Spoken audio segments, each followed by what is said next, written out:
surpris parce que à partir du moment où on leur a demandé d'être ambitieux, c'est une chose qu'ils ont réussi à porter et à assumer au quotidien. Donc je suis très content de ça, parce que ça veut dire qu'ils ont aussi conscience du niveau qui est le leur individuellement et du niveau qui est le leur en tant qu'équipe.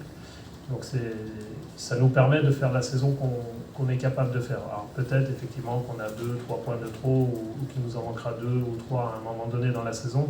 Mais dans tous les cas, on sera à peu près aligné avec le niveau de cette équipe par rapport à ses adversaires. Et le plus important, selon moi, c'est pas de surperformer ou sous-performer, c'est d'être l'équipe qu'on doit être et de l'assumer. Après, si en plus on arrive à progresser, l'ambition montera et on assumera à nouveau ce nouveau statut. Et dans tous les cas, aujourd'hui, on est une équipe qui progresse, on est une équipe qui devient de plus en plus régulière dans sa manière de gérer ses matchs. Maintenant, il faut qu'on arrive à avoir encore plus de variété parce qu'on est assez conscient que l'adversaire a eu beaucoup le ballon ce soir, nous a posé des problèmes tactiques et qu'on avait d'autres manières de gagner ce match-là que sur les coups de pied arrêtés et des transitions. On avait surtout une possibilité de gérer un peu mieux l'aspect offensif et c'est pour ça qu'il y a encore de la marge.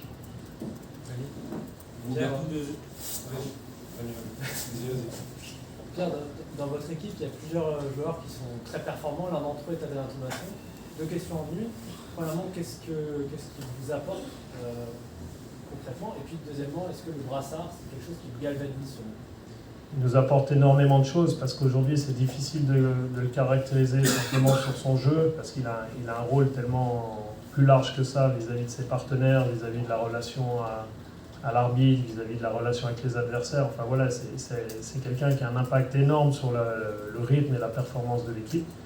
Donc je pense que ça fera de lui un décideur du football plus tard dans un club ou dans une institution. Il a ce profil-là.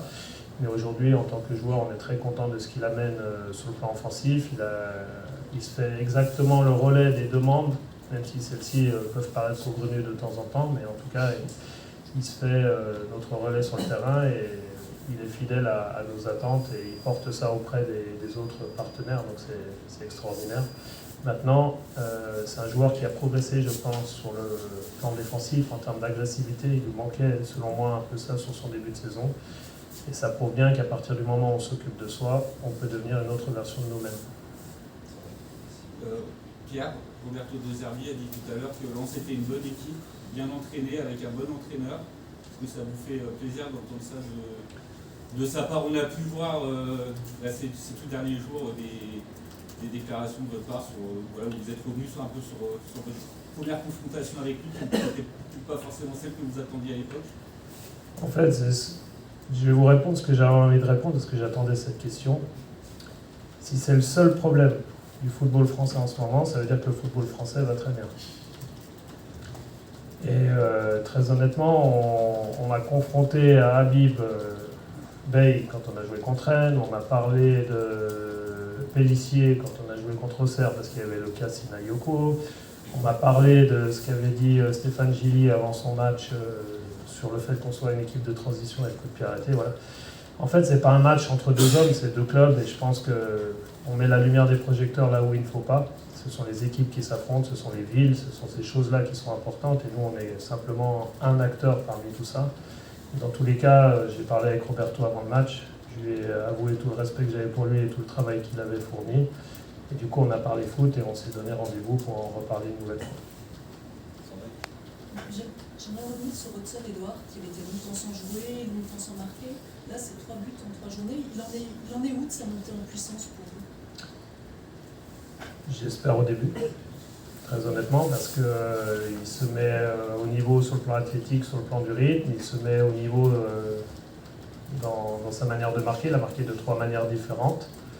Dans le jeu, sur un corner de la tête et ce soir sur penalty. Donc il a une palette de solutions pour la finition qui est assez importante.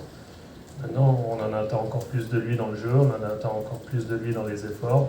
Et voilà, il est dans une phase où il avance et on va continuer à gérer cette avancée. Et des fois, cette avancée, elle nécessitera du repos, des fois un peu plus de temps de jeu et de l'accompagnement vers la performance. Et c'est un joueur qui est important pour nous, comme Ryan Fofana qui est rentré ce soir. et qui a permis à l'équipe de continuer à presser, de continuer à défendre le résultat qu'il avait construit dans ce match. Donc c'est un joueur qui, selon moi, n'est pas encore au niveau qui sera le sien dans 5 ou 6 matchs.